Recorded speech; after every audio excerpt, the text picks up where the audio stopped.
ఒక 20 సంవత్సరాలు ప్రభుత్వ ఉపాధ్యాయుడిగా పనిచేసినటువంటి వ్యక్తిని నువ్వు ఉపాధ్యాయుల ఉద్యోగుల తరపున కేసీఆర్తో టీఆర్ఎస్ ప్రభుత్వంతో బాగా కొట్లాడుతున్నావు, నువ్వు పార్టీలో మాకు ఉపయోగపడతావని నన్ను తీసుకున్న తర్వాత ఉపయోగపడ్డా. ఆ రోజు ఉపాధ్యాయులుగా మేము కూడా తెలంగాణ రావాలనే ఆకాంక్షతో పాటు తెలంగాణ వస్తే మా పే స్కేల్స్ కూడా పెరుగుతాయి, బికాస్ వనరుల రాష్ట్రంగా అవుతుందని ఆశపడ్డారు. స్వయంగా వారే ఒక విద్యాశాఖను తన వద్దనే పెట్టుకున్నారు. ఒక దశలో ఎంత ఫైర్ అవుతుందంటే ఏమో నేను అనుకుని ఇంత బతికి ఈయనతాన ఎందుకు ఆయన పంచాది ఇన్ని రిపోర్ట్లు ఇచ్చినా వేస్ట్ అని చెప్పినాను. ఆయన ఒప్పుకోడు, ఆయన ఒక మైండ్లో ఫిక్స్ అయితే అదే ఉంటుంది. అలాంటి వ్యక్తి విద్యా కమిషన్ సరిపోదు. పిఆర్సీ ఇచ్చేది ఉంది, ఇప్పుడు 5 DAలు బకాయి ఉంది, ఇవి మళ్ళీ అడుగుతారేమో అని ముందే రేవంత్ రెడ్డి ఆకునూరు మురళితో ఇది మాట్లాడిస్తున్నాడు. తెలంగాణలో విద్య ఎట్లా ఉండాలి, క్వాలిటీ ఎడ్యుకేషన్ ఇంప్రూవ్ కావాలంటే ఇంకేమేమి చేయాలనే దాని మీద తెలంగాణ ఎడ్యుకేషన్ చైర్మన్ ఆకునూరు మురళి రీసెంట్గా సీఎం రేవంత్ రెడ్డికి ఒక రిపోర్ట్ ఇచ్చారు. ఆ రిపోర్ట్ మీద భిన్న అభిప్రాయాలు వ్యక్తం అవుతా ఉన్నాయి, అటు ఉపాధ్యాయుల సంఘాల నుంచి కావచ్చు, ఇట్లాగే విద్యార్థి సంఘాల నుంచి కావచ్చు. సరే, ఈ అంశంపై మనతో పాటు మాట్లాడడానికి టీపీఆర్టీయూ ఫౌండర్ ప్రెసిడెంట్ అట్లాగే టీపీసీసీ అధికార ప్రతినిధి గాలిరెడ్డి హర్షవర్ధన్ రెడ్డి గారు మనతో పాటు ఉన్నారు. సార్ నమస్తే. నమస్తే. సరే, ఈ ఇష్యూ మీద మాట్లాడే ముందు, ఎందుకంటే మీరు టీపీసీసీ అధికార ప్రతినిధిగా ఉన్నారు, కాంగ్రెస్ పార్టీ అధికార ప్రభుత్వమే పెట్టినటువంటి వ్యక్తి ఎవరైతే చైర్మన్గా ఉన్నారు ఆకునూరు మురళి, మళ్ళీ ఆయన ఇచ్చిన రిపోర్ట్ మీద మీరు స్పందిస్తూ ఉన్నారు, ఏం కదా? మళ్ళీ డెఫినెట్లీ నేను ఒక 20 సంవత్సరాలు ప్రభుత్వ ఉపాధ్యాయుడిగా పనిచేసినటువంటి వ్యక్తిని. ఆ 20 సంవత్సరాల్లో కూడా ఉపాధ్యాయ సంఘం నేతగా, ఇప్పుడు కూడా గత 10 సంవత్సరాలుగా అనేక ఉపాధ్యాయ సంఘాలతో ఏర్పడ్డ జేఏసీ చైర్మన్గా నేను విద్యా వ్యవస్థతో పాటు ఆ వ్యవస్థలో పనిచేస్తున్న ఉపాధ్యాయులకు అధ్యాపకుల కోసం పోరాడుతున్న వ్యక్తిని. నా పోరాటం అనే ఒక క్వాలిఫికేషన్ చూసే ఆ రోజు నన్ను ఉత్తమ్ కుమార్ రెడ్డి గారు కానీ రేవంత్ రెడ్డి గారు కానీ పార్టీలోకి తీసుకొని నువ్వు ఉపాధ్యాయుల ఉద్యోగుల తరపున కేసీఆర్తో టీఆర్ఎస్ ప్రభుత్వంతో బాగా కొట్లాడుతున్నావు, నువ్వు పార్టీలో మాకు ఉపయోగపడతావని నన్ను తీసుకున్న తర్వాత ఉపయోగపడ్డా. నా యొక్క గత పోరాటం అది 317 జీవో అయితేనేమి, స్పౌస్ బాధితులు అయితేనేమి, కరోనా టైంలో జీతాలు ఇవ్వకపోవడం అయితేనేమి, నెల 1వ తారీఖు జీతాలు ఇవ్వకపోవడం అయితేనేమి, వీటన్నిటి మీద నేను ఒక 7-8 సంవత్సరాలుగా టీఆర్ఎస్ ప్రభుత్వంపై కొట్లాడి ప్రభుత్వ ఉద్యోగుల్లో ఉపాధ్యాయుల్లో కేసీఆర్ మీద వ్యతిరేకత తీసుకొచ్చి మొన్న 2023 నవంబర్ 30వ తేదీన జరిగిన అసెంబ్లీ ఎన్నికల్లో మా కాంగ్రెస్ పార్టీకి టీచర్లంతా కూడా అనుకూలం కావడానికి కారణమైన ఏకైక వ్యక్తిని నేను. నా క్వాలిఫికేషనే టీచర్ల కోసం పోరాడడం, ఇది నేను చెప్పింది కాదు. గౌరవ ముఖ్యమంత్రి గారు కూడా వారు ముఖ్యమంత్రి అయిన తర్వాత ఆగస్టు 2వ తేదీన ఎల్బీ స్టేడియంలో పదోన్నతులు ఇచ్చిన భాషా పండితుల జిహెచ్ఎంలు అందరినీ పిలిచి, మా హర్షవర్ధన్ మీకోసం మాతో ఎప్పటికీ కొట్లాడుతుంటాడు, ఆయన కొట్లాడడం వల్లనే నేను మీకు ఇవన్నీ ఇచ్చినాను ఓపెన్గా చెప్పాడు. సో నా వృత్తి ధర్మం అన్యాయం అయిపోతున్నటువంటి మా ఉపాధ్యాయులకు, ఎక్కడైనా మా ఉపాధ్యాయులకు అవమానం ఎదురుపడితే డెఫినెట్గా నేను ఫైట్ చేయాల్సి. ఇక్కడ రేవంత్ రెడ్డి గారు మా టీచర్లను ఏమనలే. గౌరవ ముఖ్యమంత్రి గారు గత 10 ఏళ్లలో తెలంగాణ ఉద్యమంలో మనం చాలాసార్లు చెప్పుకున్నాం, పాడైపోతున్నటువంటి విద్యా వ్యవస్థ, ఆంధ్ర పెత్తందారి వ్యవస్థ ఇంకా ఇక్కడ నడుస్తూ ఉంది, మన ఉద్యోగులకు ఉపాధ్యాయులకు కూడా వేతనాలు కరెక్ట్ లేవు. అంతెందుకు మీకు ఒక ఉదాహరణ చెప్పాలి. తెలంగాణ ఉద్యమం నడిచేటప్పుడు 1956లో తెలంగాణ ఆంధ్రలో విలీనమైంది, అప్పటికి సపరేట్ స్టేట్. ఆ విలీనం కానప్పుడు మనకు సెంట్రల్ పే స్కేల్స్ ఉండే, తెలంగాణ ఉపాధ్యాయులకు సెంట్రల్ పే స్కేల్స్ ఉండే. కానీ 1956లో విలీనం అయ్యేటప్పుడు ఆ పే స్కేల్స్ కుదించబడ్డాయి. దాన్ని మళ్ళీ అప్పుడు ఉద్యమకాలంలో కల్వకుంట్ల చంద్రశేఖరరావు గారు కానీ కావచ్చు, జేఏసీ లీడర్లు కావచ్చు, ఆ రోజు ఏం చెప్పినామంటే మన తెలంగాణ మనం తెచ్చుకుంటే మళ్ళీ సెంట్రల్ పే స్కేల్స్ వరకు జీతాలు ఇస్తామని చెప్పింది. ఆ రోజు ఉపాధ్యాయులుగా మేము కూడా తెలంగాణ రావాలనే ఆకాంక్షతో పాటు తెలంగాణ వస్తే మా పే స్కేల్స్ కూడా పెరుగుతాయి, బికాస్ వనరుల రాష్ట్రంగా అవుతుందని ఆశపడ్డాం. ఇవాళ తెలంగాణ రాష్ట్రం వచ్చినాక ఏం చేసిండు ముఖ్యమంత్రి గారు, పాపం వరకు విజన్ ఉంది 2047 వరకు దేశీయంగా విద్యార్థుల మధ్య పోటీ కాదు, అంతర్జాతీయ విద్యార్థులతో పాటు తెలంగాణ పిల్లలు పోటీ పడాలి అన్నప్పుడు తెలంగాణలో ఎడ్యుకేషన్ స్టాండర్డ్స్ పెంచాలనుకున్నప్పుడు స్వయంగా వారే ఒక విద్యాశాఖను తన వద్దనే పెట్టుకున్నాడు. పెట్టుకోవడమే కాకుండా ఈ 2 ఏళ్లలో యంగ్ ఇండియా ఇంటిగ్రేటెడ్ స్కూల్స్ అని, హాస్టళ్లలో చదువుతున్న పిల్లలకు మెరుగైన విద్యను అభ్యసించాలని లెక్చరర్స్ను అపాయింట్మెంట్, గురుకులాల పోస్టులు కానీ, టీచర్లు డిఎస్సి పోస్టులు 11,083 పోస్టులు, ఇవన్నీ ఇచ్చుకుంటూ పాఠ్యపుస్తకాలు సకాలంలో అందిస్తున్నాడు, వాళ్ళకి సన్నబియ్యం ఇస్తున్నాడు, ఇలా బ్రేక్ఫాస్ట్ అనే ఒక ఆలోచన చేసి అమలు పరుస్తున్నాడు. ఇవన్నీ ఎందుకోసం చేస్తున్నాడు ముఖ్యమంత్రి? పిల్లలకు నాణ్యమైన విద్య, నా తెలంగాణ రాష్ట్రం పిల్లలు ప్రపంచ స్థాయిలో పోటీ పడేలే ఉండాలనే ఆయన పాటుపడుతున్నాడు. అట్ ద సేమ్ టైం ఒక ముఖ్యమంత్రిగా ఇవన్నీ నేను చేస్తున్నప్పటికీ వివిధ దేశాల్లో విద్యా విధానం ఎట్లుంది, వివిధ రాష్ట్రాల్లో విద్యా విధానం ఎట్లుంది స్టడీ చేయాలి, ఎక్స్పర్ట్స్ అయితే దీనికి బాగుంటుందని వారి ముఖ్యమంత్రి కాగానే ఒక విద్యా కమిషన్ ఏర్పాటు చేయడం. అప్పటికే ఆంధ్రప్రదేశ్లో గత 5-6 ఏళ్ల కిందట ఆకునూరు మురళి గారు ఏదో చేసిండు గీసిండు అని చెప్పేసి కొంత పుకారు వినడం, ఒక రిటైర్డ్ ఐఏఎస్ అని నమ్మి ఆయనకు విద్యా కమిషన్ చైర్మన్గా అప్పచెప్పిండు. కొంతమందిని మా కాంగ్రెస్ పార్టీ సోదరులు, యూనివర్సిటీ సోదరులు, ఇంటలెక్చువల్స్ను మెంబర్గా పెట్టిండు. ఇలా ఆగ్నూరు మురళి గారి పని ఏంటి? దేశ విదేశాలు తిరగాలి, తిరిగిండు. కొన్ని నాకు తెలిసి తిరిగిండని అనుకుంటున్నా. రాష్ట్రాలు తిరిగిండని అనుకుంటున్నా. క్షేత్రస్థాయిలో పాఠశాలలకు వెళ్ళాలి, విద్యార్థుల స్థితిగతులను చూడాలి, దెన్ టీచర్ల పరిస్థితులను చూడాలి. ఒక సింగిల్ టీచరు 5 క్లాసులు చెప్తున్నాడండి పల్లెటూర్లలో. అవును, 5 తరగతులకు ఒక సింగిల్ టీచర్ ఉన్నాడు. కొన్ని క్లాసులలో కేసీఆర్ ప్రభుత్వంలో ప్రమోషన్స్ ఇవ్వక టీచర్లే లేని పరిస్థితి హై స్కూళ్ళల్లో. రేవంత్ రెడ్డి గారు వచ్చినంతగా విచ్చలవిడిగా ప్రమోషన్స్ ఇవ్వగా మిగిలిన పోస్టులు ఉంటే మళ్ళీ మిగిలిన లెఫ్ట్ ఓవర్ వేకెన్సీస్, జిహెచ్ఎంలు, గజెటెడ్ మాస్టర్లు, లాంగ్వేజ్ పండిట్ల ఇవన్నీ ఇస్తున్నాడు. ఇప్పుడు మెరుగవుతుంది విద్య. ఆగ్నూరు మురళి గారు కూడా చేసేది ఏంటంటే పిల్లల యొక్క సంగ్రహణ శక్తి పెరిగింది. మీరు చూడండి కరుణాకర్ గారు, చిన్నపిల్లలకు మనం ఒక సెల్ ఫోన్ ఇస్తే కూడా దాన్ని ఈజీగా ఆపరేట్ చేయగలుగుతాం. మనకి ఇప్పటికి రాదు, నాకైతే రాదు. అంటే జనరేషన్ ఫాస్ట్ అవుతుంది. జనరేషన్ ఫాస్ట్ అయినప్పుడు అనుకోకుండా కోవిడ్ సమయంలో విద్య కూడా ఆన్లైన్లో జరిగింది, బోధింపబడ్డాయి. అప్పుడు టీచర్లు ఆన్లైన్లో చెప్పగలిగినరు, పిల్లలు ఆన్లైన్లో వినగలిగినరు. అంటే టెక్నాలజీని వాడుకోవడంలో పిల్లలు నిష్ఠార్థులయ్యిండ్రు. ఇప్పుడు సాంకేతిక విద్యను జోడించమని చెప్పాలి, టెక్నికల్గా చాలా ట్రైనింగ్స్ ఇవ్వమని చెప్పాలి. ఇస్తున్నారు ఆల్రెడీ మా టీచర్లకు. సమ్మర్ హాలిడేస్లో తీసుకుంటున్నాం, దసరా హాలిడేస్లో తీసుకుంటున్నాం. ఇంకాస్త మీరు ట్రైనింగ్లు ఇవ్వాలని సూచించండి. ఓకే, బాగుంది. కానీ ఉన్న పలంగా టీచర్ల మీద ఒక విద్వేషాన్ని, ఒక విషయాన్ని వెలగక్కిండి ఆగ్నూరు మురళి గారు. ఏంటి జీతాల కోతానా? జీతాల కోతాన అన్నాడు. అదేంటి? నేను జీతాల విషయానికి మొట్టమొదటిసారి చెప్తా. సాలరీస్ అనేది ఒక హక్కు. మేము బాల్యం విద్యాభ్యాసం తర్వాత మేము టీచర్లం అవుతాం. టీచర్లం కూడా ఊకే కాము. ఎడ్సెట్ అని ఉంటుంది. రాష్ట్ర స్థాయిలో ఉన్న కొన్ని కాలేజీలకు లక్షల మంది పోటీ పడతారు. అందులో సీట్ వచ్చినోడే గవర్నమెంట్లో చదువుతాడు. అది అయిపోతుంది. ఎడ్సెట్లో 2 ఏళ్ళు బీఈడీ చేయాలి. ప్రాక్టికల్స్ ఉంటాయి, బీఈడీ చేస్తారు. వివిధ పాఠశాలలకు టీచింగ్ ప్రాక్టీస్కి వేస్తే పోయి చెప్తాం. ఇవన్నీ అవుతాయి. ఇది అయిన తర్వాత మళ్ళీ బీఈడీ అయిపోతుంది. బీఈడీ అయిపోయినాక టెట్ రాయాలి, టీచర్ ఎలిజిబుల్ టెస్ట్ రాయాలి. ఆ టెట్లో పాస్ కావాలి. టెట్ అయిన తర్వాత మళ్ళీ డిఎస్సి పడుతుంది, అది రాయాలి. మెరిట్ ఇన్ని గొట్టు పరీక్షలు ఎదుర్కొని మేము టీచర్లు ఉంటాం. మాకేమంటాడు ఆయన, 3-4 ఏళ్ళకి ఒకసారి పరీక్షలు పెట్టాలి. ఎవరికి పెడతావా? నీ పరీక్షలకి ఇంకేమైనా పరీక్షలు ఉంటాయా? అంటే ఆయనకు టీచర్ల మీద ఒక విద్వేషం అనేటువంటి కనబడతా ఉంది. నెక్స్ట్ ఇంకేమంటుండు, అగ్నిపథ్ తెలుసు కదా మీకు. అగ్నిపథ్లో 4 ఏళ్ళ కోసం కాంట్రాక్ట్ పద్ధతిన అదేదో ఆయనకు ధ్యాసకు వచ్చినట్టుంది మహానుభావుడికి. టీచర్లను కూడా 4 ఏళ్ళకి ఒకసారి కాంట్రాక్టు. అంటే ఏం చేయాలనుకుంటున్నాను? ఒకవైపు ఏమో ముఖ్యమంత్రి గారు ప్రైవేటు విద్యా సంస్థలు అన్నింటినీ కూడా తక్కువ చేసి గవర్నమెంట్లో చదువుతున్న బీద ప్రజల పిల్లల కోసం గవర్నమెంట్ స్కూళ్ళను స్ట్రెంత్ ఏం చేయాలని చూస్తుంటే, నువ్వేమో అవుట్సోర్సింగ్ ఎంప్లాయీస్ను కాంట్రాక్ట్ విద్యా వాలంటీర్ లాగా పెట్టి వాళ్ళకి ఏముంటుంది, 4 ఏళ్ళు చేసేటోనికి చెప్తాడు వాడు. 40 ఏళ్ళు చేసేటోడే చెప్తలేడు అని అంటున్నాను. 4 ఏళ్ళు చేసేటోడు ఎట్లా చెప్తున్నాడు? అంటే దీన్ని నిర్వీర్యం చేసే ఒక కుట్ర ఆగ్నూరు మురళి గారి మాటల్లో చేతుల్లో మాకు కనబడుతుంది. ఇది తీసేయాలి. అనేక ఇగో B Ed entrance, B Ed practicals, B Ed teaching practice, B Ed exam, TET, తర్వాత మళ్ళీ డిఎస్సి, ఇన్ని రాసి ఇవి కాంపిటేటివ్, ఏదో నామకేవాస టెస్టులు కాదు. ఇన్ని రాసి వస్తే ఇంకేం టెస్టులు ఉండవు, శిక్షణలు ఉంటాయి. మారుతున్న బోధనా పద్ధతులు కానీ మారుతున్న విద్యా వ్యవస్థలో ఎక్స్పర్ట్స్ ఎస్సీఆర్టీ అని ఉంటుంది, మాకు ఎన్సీఆర్టీ అని ఉంటుంది. మాకు వాళ్ళు ఏం చేస్తుంటారంటే ఎక్స్పర్ట్స్ కొంత దేశాలు అక్కడక్కడ తిరిగి వచ్చి శిక్షణ ఇట్లా ఇస్తే బాగుంటుందని మా టీచర్లు 4 రోజులు 5 రోజులు ట్రైనింగ్లు ఇస్తున్నారు. ఆ ట్రైనింగ్లు ఇవ్వండి.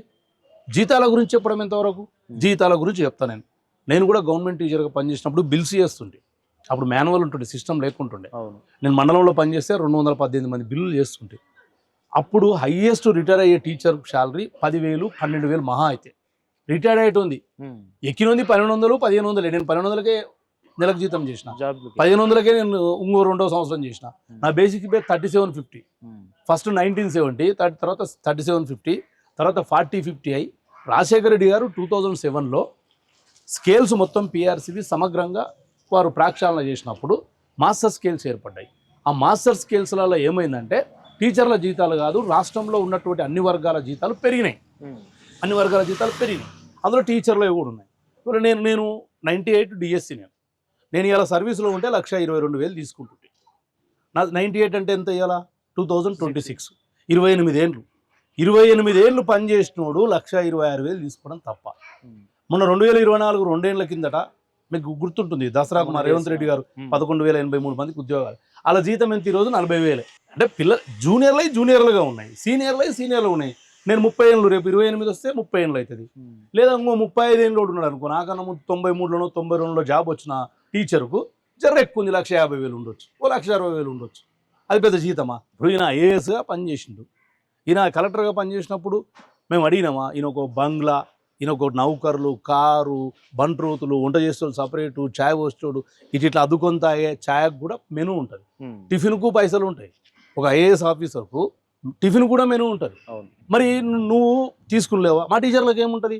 ఇలా 70-80 కిలోమీటర్లు 317 కింద విసిరివేయబడ్డ టీచర్లు, భార్య ఒక చోట, భర్త ఒక చోట, కుటుంబాలను విడిచిపెట్టి చేస్తున్న ఉద్యోగాలు మావి. 70-80 కిలోమీటర్లు బస్సులల్లో మహిళా టీచర్లు పోయొచ్చి వాళ్ళ శరీరాలన్నీ లుక్ అయి, ఆడపిల్లలు నడుము నొప్పులు, చిన్నతనంలోనే గర్భసంచులు తీసేస్తున్నారు మహిళా టీచర్లు. మగవాళ్ళకు బ్యాక్ పెయిన్స్, అనేక దీర్ఘకాలిక వ్యాధులతో ఇబ్బంది పడుతున్నారు.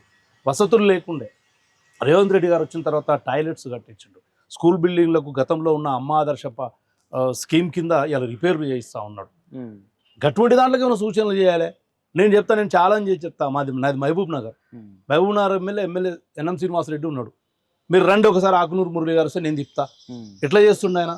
ఒక విద్యానిధిని ఏర్పాటు చేసి దాతల నుంచి డబ్బులు తీసుకుని, ఆయన సొంత డబ్బులు, జీతం పైసలు కూడా, నాకు పాతది పెన్షన్ ఉంది, ఎమ్మెల్యే పెన్షన్ అని, ఆ జీతం డబ్బులు కూడా ఇచ్చి అలా స్కూళ్ళల్లో పిల్లలకు టెక్నికల్ ఎడ్యుకేషన్ మీద, అంటే వృత్తి విద్యా కోర్సుల మీద ఆసక్తి కోసం ఆయన అనేక కార్యక్రమాలు చేపడుతున్నాడు. ఒక ఎమ్మెల్యే ఉండి ఓవైపు ప్రజాసేవ, మరొక వైపు అది చేస్తున్నాడు. నువ్వు మరి ఎలా చైర్మన్గా ఉండి విద్యారంగానికి నువ్వు ఎన్ని సూచనలన్నీ, కానీ జీతాలు అక్కడికి వస్తే ఎట్లా? మనం మేము ఇంకేం చేయాలి చెప్పు? జీతాలు మనం తక్కువ చేస్తే ఎవడు ఉద్యోగాలు చేస్తాడు? టీచర్ ఉద్యోగాలు జీతాలు తక్కువనే అనుకో, ఎవరు వస్తాడు టీచర్ ఉద్యోగానికి? ఎవరు రాడు. ఎవరు రానప్పుడు ఏమవుతారు? ఆ పిల్లలు, బీద పిల్లలు, పంతులు రాక శాలలు బంద్ అయ్యి పిల్లలు డ్రాప్అవుట్ అవుతారు. మొత్తం విద్యా వ్యవస్థ నిర్వీర్యమైపోతుంది. ఈయన నుంచి జీవం పోసుకోవాల్సింది పోయి ఈయన నుంచి నిర్వీర్యం అవుతుంది. ఇప్పుడు వీళ్ళ తండ్రి గారు కూడా టీచర్, మా తండ్రి టీచర్ అని చెప్తా ఉంటారు. మళ్ళీ వీళ్ళు ఎందుకు టీచర్ల మీద ఇట్లాంటి ప్రపోజల్ చేయడం వెనుక ఏమై ఉంటుందని మీరు అనుకుంటున్నారు? వారి తండ్రి గారు టీచర్ అయి ఉండొచ్చు, వారు గురువుగా మంచినే పని చెప్పిండొచ్చు, కొడుకును కూడా మంచినే సాకిండు కాబట్టి కొడుకు కూడా కన్ఫర్డ్ అయ్యేసా, డైరెక్ట్ అయ్యేసా, నాకు అది ఒకటే తెలియదు. అందరు కన్ఫర్డ్ అంటుండ్రు. సరే, కన్ఫర్డ్ కావడానికి కూడా అర్హతలు ఉన్నాయి కదా, అయి ఉండొచ్చు, సంతోషం అంతవరకే. కానీ ఈయన విషయం కక్కుతుండు. నేను 1-2 సార్లు 2-3 సబ్జెక్టులలో ఆయనతో డిస్కస్ చేసిన పర్సనల్గా. ఆయనకు నాలెడ్జ్ కూడా లేదు ఎడ్యుకేషన్ మీద. ఆయన ఎందుకు ఇచ్చిండో నాకు ఇప్పటికీ అర్థం కావడం లేదు. ఆయనకు జీరో నాలెడ్జ్ ఎడ్యుకేషన్ మీద. నేనే ఎగ్జాంపుల్ 2-3 చోట్ల ఆర్గ్యుమెంట్ అయింది. ఏ సందర్భం? వారు జానయ్య అని మాకు అగ్రికల్చర్ యూనివర్సిటీ వీసీ ఉంటారు. నేను సీతక్క దగ్గర కూర్చున్నాం ఒకసారి. నాకు అప్పటికి పరిచయం లేడు, జానయ్య గారు నాకు పరిచయం చేయించాడు. ఓ నువ్వేనా అని అన్నాడు. ఎందుకంటే నేను కూడా ఎమ్మెల్సీగా నిలబడుతూనే ఉంటాను కదా, నన్ను వ్యక్తిగా గుర్తుపడకపోయినా పేరు గుర్తుపడతారు అందరూ.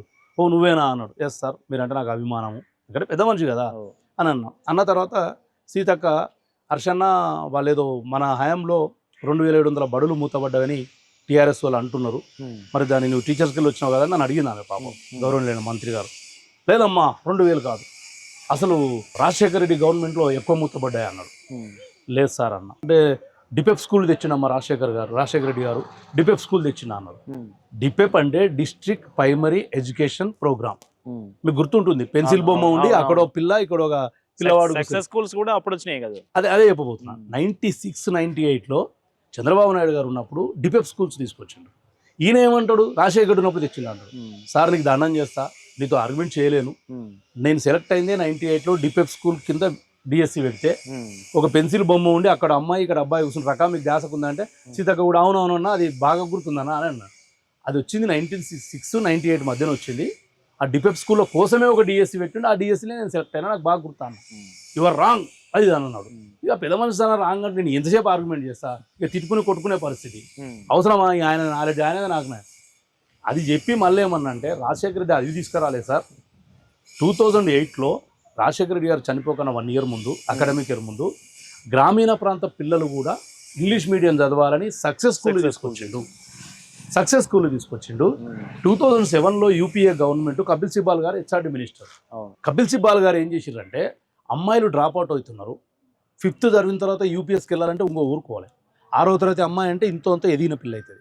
పేరెంట్స్ పంపకపోతుంది ఇంకో ఊరికి అడవులకుండా. ఇప్పుడంటే ట్రాన్స్పోర్టేషన్, ఇప్పుడంటే షీటింగ్లు ఆన్లైన్లోనే, పేరెంట్స్ భయపడతారు కదా. అప్పుడు మళ్ళీ రాజశేఖర రెడ్డి గారు ఉమ్మడి ఆంధ్రప్రదేశ్లో కేజీబీవీ స్కూల్ స్టార్ట్ చేసిండు. రాజశేఖర రెడ్డి గారు చేసింది కేజీబీవీలు సక్సెస్ స్కూల్స్, చంద్రబాబు నాయుడు గారు చేసింది డిపెప్ స్కూల్స్. అదొక స్కీమ్ డిపెప్ అనేది. ఆయనకు ఆ మాత్రం నాలెడ్జ్ లేదు.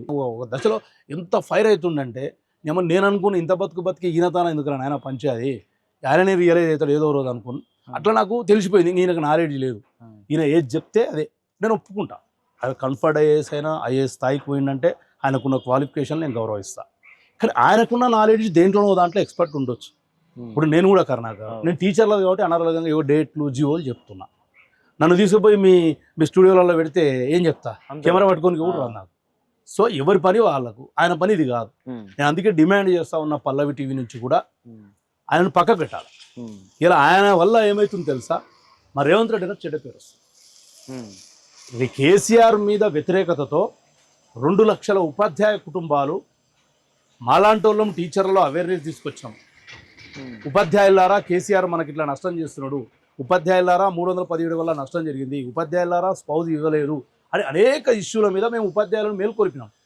అప్పుడు ఏమైంది, ఆల్టర్నేటివ్ రేవంత్ రెడ్డి కనబడ్డాడు. మేనిఫెస్టోలో నన్ను రేవంత్ రెడ్డి పెట్టిండు, అరే బాబు నువ్వు ఆ టీచర్లకి వెళ్ళి వచ్చినావు కదా, వాళ్ళ సమస్యలు ఉంటే మేనిఫెస్టోలో పెట్టు, వచ్చినమ్మనే పరిష్కరిద్దామన్నాడు. వచ్చినమ్మనే అన్నీ ఇస్తున్నాం. నెల జీతం 1 తారీఖు ఇస్తున్నాం. ఒక్క పిఆర్సీ విషయం లేట్ అయింది, అన్నీ ఇస్తున్నాం. హెల్త్ కార్డ్స్ కూడా ఇచ్చిండు. నిన్న ఎడ్యుకేషన్ కమిషన్ చైర్మన్గా ఆయన నియమించేటప్పుడు మీకు అత్యంత సన్నిహితంగా ఉంటారు సీఎం రేవంత్ రెడ్డికి. మీరు ఒక మాట చెప్పలేదు, అన్న వద్దు మనకు నష్టం జరిగే. గౌరవ ముఖ్యమంత్రి గారు ఒక నిర్ణయం తీసుకునేటప్పుడు ఎంత సాన్నిహిత్యం ఉన్నా నేను వారికి చెప్పినానంటే కూడా బాగుండదు, కానీ నేను ఇండైరెక్ట్ చెప్పిన అన్న. అప్పటికి నేను సీతక్క ఇంట్లో కొట్లాడినప్పటికీ ఆయన చైర్మన్ కాదు. ఓకే, నాకు అప్పుడు అర్థమైంది ఆయన. అప్పటి వరకు నాకు ఆయన ఒక స్టాచ్యర్, పెద్ద గుట్ట పర్వతం లాంటి వ్యక్తి. నా దగ్గర కొట్టినప్పుడు అనుకున్నా ఈయనకు అంత నాలెడ్జ్ ఏం లేదు, ఉన్న దాంట్లో ఏ దాంట్లో ఉందేమో అని నేను రేవంత్ అన్న గారికి నేరుగా చెప్పకపోయినా ఒకరిద్దరికి చెప్పిన. నేను హింట్ ఇచ్చిన. ఆయన వల్ల కాదు, ఆయన ముక్కు సూటి, ఆయన ముక్కు మీద కోపం. ఆయన తెలుసా, కాలింగ్ బెల్ ఉంటుంది చూడండి టేబుల్ మీద, వాళ్ళ ఆఫీస్ మా దగ్గర ఉంటుంది నాంపల్లి, మన ఎల్బీ స్టేడియం ఆపోజిట్. బెల్లు పని చేయకపోతే ఇసిరి కొడితే పగిలిపోతే అటెండర్లు దాన్ని ఎత్తు కూడా లేరుకొచ్చిన రోజు కూడా నాకు తెలుసు. అంత ముక్కోపి ఆయన చాలా ముక్కోపి. అటువంటి వాళ్ళకి వద్దు అని కూడా చెప్పిన నేను.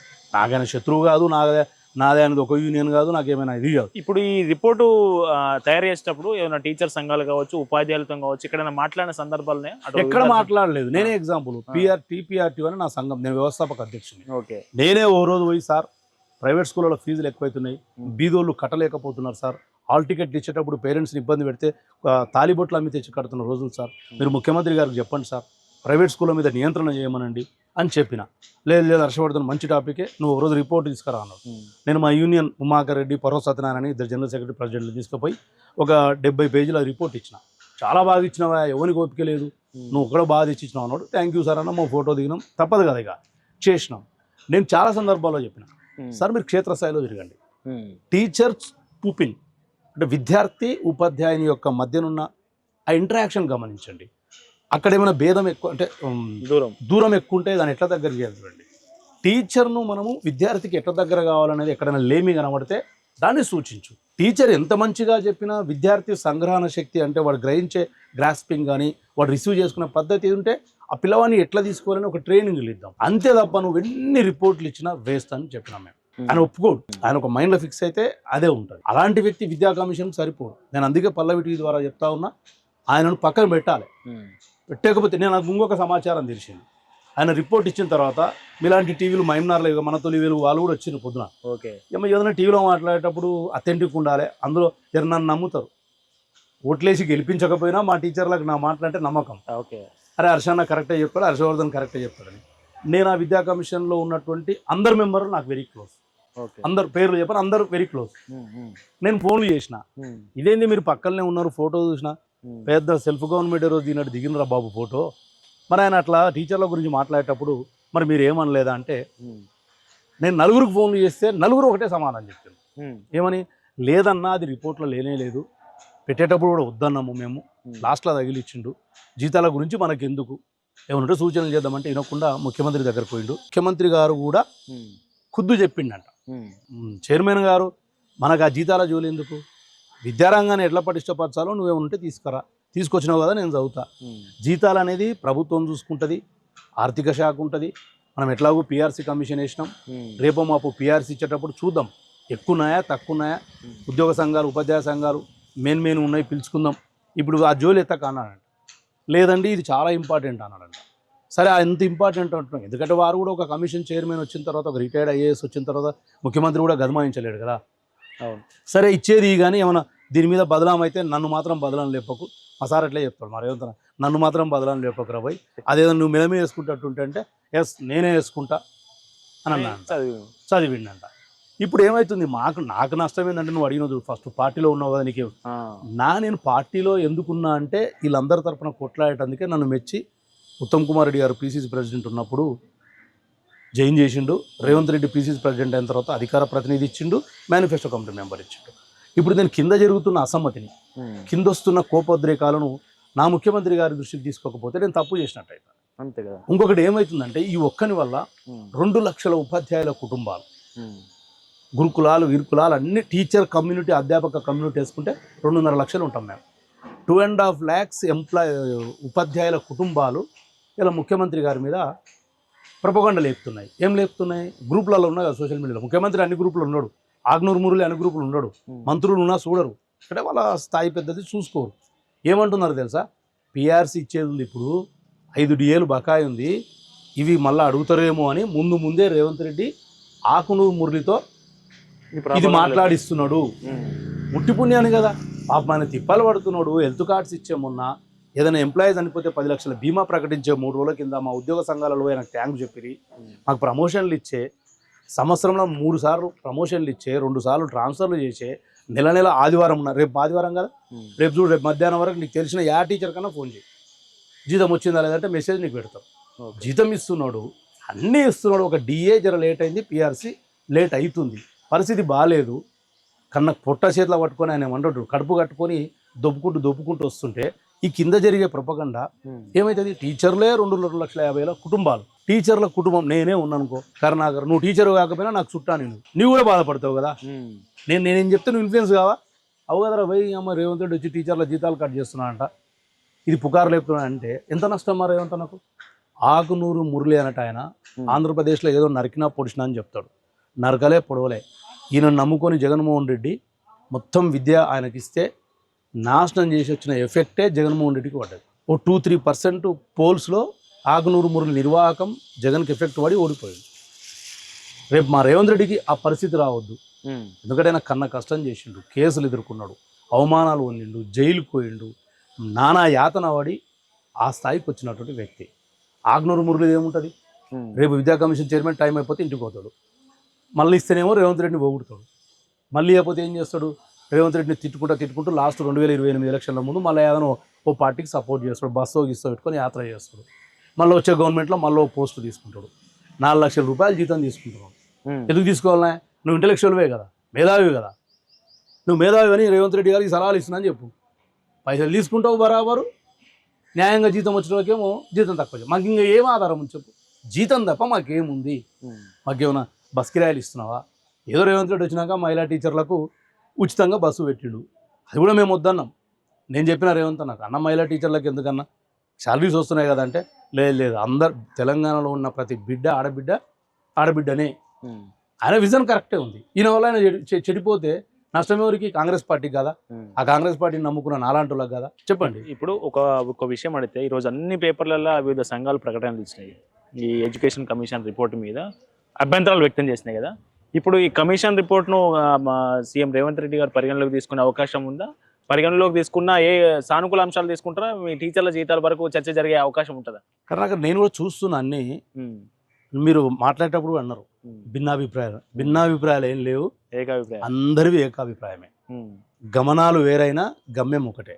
అంటే ఒక్కొక్క సంఘం ఖండించే తీరు వేరు ఉండొచ్చు. నేను చెప్పినంత విపులంగా ఇంకోరు చెప్పకపోవచ్చు, ఇంకోరు చెప్పినంత నీట్గా నేను చెప్పలేకపోవచ్చు. కానీ అందరు చెప్పింది ఏది?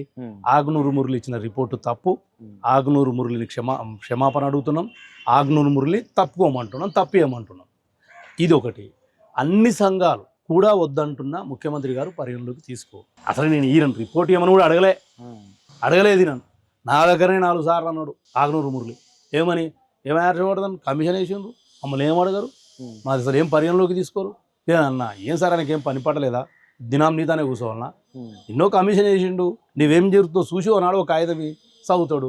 ఆకునూరు మురుగు లాంటి వాళ్ళకు ఎక్కువ ఉంటుంది ఇగో. నేను కమిషన్ చైర్మన్, మాజీ ఐఏఎస్ను, సీఎం గారు నాతో రోజు మాట్లాడాలి, నన్ను ఎందుకేషన్ దీనిలో అనవసరంగా నాతోనే మాట్లాడండి అంటే. ఎడ్యుకేషన్ అంటే రాష్ట్రంలో ఎంతమంది ఐఏఎస్ ఉన్నారు, ఎన్ని శాఖలు ఉన్నాయి, పొలిటికల్గా ఎదుర్కోవాలి ఒక పార్టీ 2 పార్టీలను, ఆయన పొలిటికల్ నిర్ణయాలు తీసుకోవాలి, పార్టీని కాపాడుకోవాలి, ప్రజలకు ఇచ్చిన వాగ్దానాలు ఇక ఒక ఆగ్నూరు మురితోనే సంసారం చేస్తాడా రేవంత్ రెడ్డి?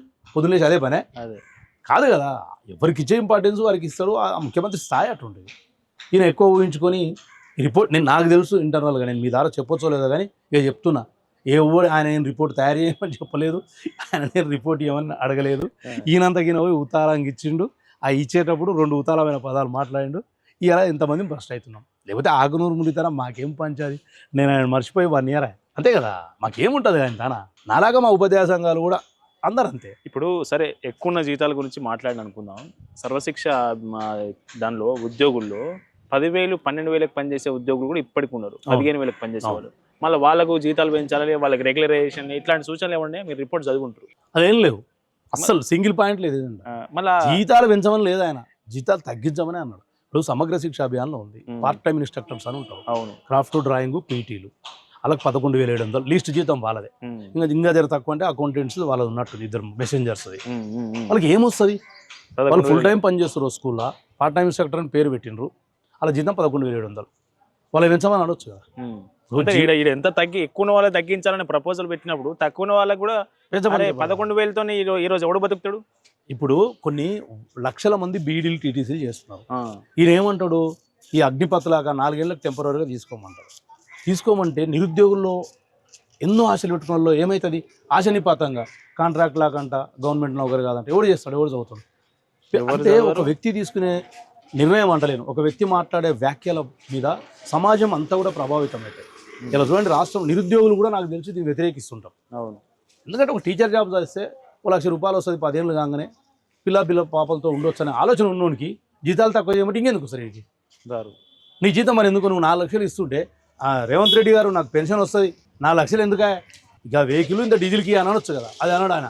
ఒక వ్యక్తి చేసిన కొన్ని కామెంట్స్ వల్ల ఈరోజు ఉపాధ్యాయ లోకంలో కావచ్చు, విద్యార్థులు నిరుద్యోగ లోకంలో కావచ్చు ఒక ఆందోళన అయితే నాకు కనిపిస్తూ ఉన్నది. మళ్ళీ దీన్ని ఈ రిపోర్ట్ను గవర్నమెంట్ ఎంతవరకు పరిగణలోకి తీసుకుంటుందో, అసలు మొత్తానికి పక్క పెడుతుందా, ఏమన్నా సానుకూల అంశాలు ఉంటే ఏమైనా పరిగణలోకి తీసుకుంటుందా, బడ్జెట్లో ఏమైనా విద్యారంగానికి ఏమైనా నిధులు ఎక్కువ పెట్టే ఆలోచన ఉందా ఈసారి అనేది వేచి చూడాలి. సరే, ఇప్పుడు అన్న ఒకటి చెప్పండి, మనకి పెండింగ్ బకాయిలకు సంబంధించి కూడా కొంత పెన్షనర్లు బాగా ఇబ్బంది పడుతున్న పరిస్థితి అనిపిస్తుంది. మేనిఫెస్టో కమిటీ మెంబర్గా మీరు ఏం చెప్తారు? వాళ్ళకు ఒక హామీ ఏం చెప్తారు? వాళ్ళకు ఒక మాట చెప్పారు ప్రభుత్వం నుంచి. ఆల్మోస్ట్ 5,084 కోట్లు 5084 crores as on December 7th, 2023 వరకు. అంటే కేసీఆర్ దిగిపోయిన నాటికి 5,084 కోట్లు ఈ రెగ్యులర్ వాళ్ళకి కానీ, రిటైర్డ్ అయిన వాళ్ళకి కానీ బకాయిలు ఉంది ప్రభుత్వం, గత ప్రభుత్వం. రేవంత్ రెడ్డి గారు వచ్చిన ఈ 2 ఏళ్లలో దాన్ని ఈరోజు 1,880 కోట్ల వరకు తీసుకొచ్చింది. అంటే 3,204 కోట్లు చెల్లించిండు. అవి చెల్లిస్తుండడంతోనే ఇలా 18,084 కోట్లకేం వచ్చింది. దాన్ని కూడా తక్కువ చేయాలని ఏం చేసిండు, గత 6 నెలలుగా 750 కోట్లు ప్రతి నెల రిలీజ్ చేస్తుండు. నిన్న కూడా 745 crores రిలీజ్ చేసిండు. అయితే ఈ 6 నెలలుగా రిటైర్డ్ అయ్యేటోళ్ళ సంఖ్య పెరిగింది. ఎందుకంటే 24 మార్చి తర్వాత 2024 వరకు రిటైర్మెంట్స్ లేకుండే. అప్పుడు 3 ఏళ్ళు పెంచిన చూడండి, పెంచినందుకు 24 మార్చి తర్వాత రిటైర్మెంట్స్ స్టార్ట్ అయినాయి. ఒకవైపు అవి తక్కువ చేసుకుంటున్నాగానే మళ్ళీ ఇవి కొన్ని పేరు కప్పినాయి. దీనికోసం 750 కోట్లు ఇస్తున్నావు. నేను మొన్న రామకృష్ణారావు గారిని, చీఫ్ సెక్రటరీ గారిని కలిసిన, ఫైనాన్స్ సెక్రటరీ సందీప్ సుల్తానియా గారిని కలిసిన, వేం నరేందర్ రెడ్డి గారిని కలిసిన, మా పొన్నం ప్రభాకరణ గారిని కలిసిన. నేను ఒక సూచన చేసిన, అన్న నేను పార్టీలో ఉన్నోని, నా సూచన మీరు పరిగణలోకి తీసుకుంటారా లేదా వేరే విషయం, కానీ ఒక చిన్న ఐడియా, మనం ఎట్లాగో నెలకు 750 కోట్లు ఇస్తున్నాం. ఒక 8 నెలలు 9 నెలలు ఇస్తే క్లోజ్ అయిపోతారు, ఇక ఎవరు ఉండరు. అవి ఇచ్చేదేదో ఒక 5,000 కోట్లు దానికి కేటాయిస్తే 1 for all సింగిల్ పేమెంట్ తన సింగిల్ సెటిల్మెంట్ అయిపోతుంది, సింగిల్ శాంక్షన్ తన ఒక 4,000 కోట్లు ఇచ్చారు అనుకో, ఎట్ టైం అందరూ పోతారు. ఇంకా జీరో, ఎవ్వరు బకాయి ఉన్నాడన్నా, మనకు టీచర్లు కానీ, ఎంప్లాయీస్ కానీ, రిటైర్డ్ అయిన కానీ రేవంత్ అన్న ఇంకా తలుచుకుంటారు, మీ ప్రభుత్వాన్ని ఇంకా తలుచుకుంటారు అని చెప్పిన. అదేదో బట్టి గారికి చెప్పరాదా అన్నాడు. నాకు బట్టి గారు దొరకలే, నాకు అపాయింట్మెంట్ రాలేదనుకోండి, నేను కూడా కొంత వ్యక్తిగత పనుల మీద పోలేదు. నేను రేపో మాపో సీఎం గారిని కలిసినప్పుడు అదే రిక్వెస్ట్ చేస్తాను. ఇట్లా ఇచ్చేది ఈ గవర్నమెంటే. నెల ఎంత ఉంది కరుణాకర్, 30 రోజులకు నెల వస్తుంది, ఎట్లా చెల్లించాలి? ఒకసారి 3,000 కోట్లు 4,000 కోట్లు రిలీజ్ చేస్తే అందరూ అయిపోతారు కదా, అందరూ పాలాభిషేకం చేస్తారు. ఆలోచనలు కూడా ఉన్నా నేను. సో ఇది మొత్తానికి విద్యా కమిషన్ చైర్మన్ రిపోర్ట్ మీద కావచ్చు, అట్లాగే పెన్షనర్ల బకాయిలు, ఉద్యోగుల బకాయిలకు సంబంధించి కావచ్చు మాటనైతే చెప్తా ఉన్నారు గాలిరెడ్డి హర్షవర్ధన్ రెడ్డి గారు. ఆయన చేసిన కామెంట్స్ ఏవైతే ఉన్నాయో కామెంట్స్ కావచ్చు, జీతాలు కోత అనే ప్రస్తావన కావచ్చు, దీన్ని ఖచ్చితంగా ఖండిస్తున్నాం. అది పార్టీలో ఉన్నప్పటికీ ఖండిస్తున్నాం. ఇది ప్రభుత్వం దాకా పోవాలి. ఈ రిపోర్టును అసలు ఈ అంశాలను ప్రభుత్వం ఎట్టి పరిస్థితుల్లో పరిగణలోకి తీసుకోవద్దనే మేము చెప్తా ఉన్నాం అనే విషయాన్ని చెప్తా ఉన్నారు. కెమెరామెన్ మోహిత్తో కరుణాకర్.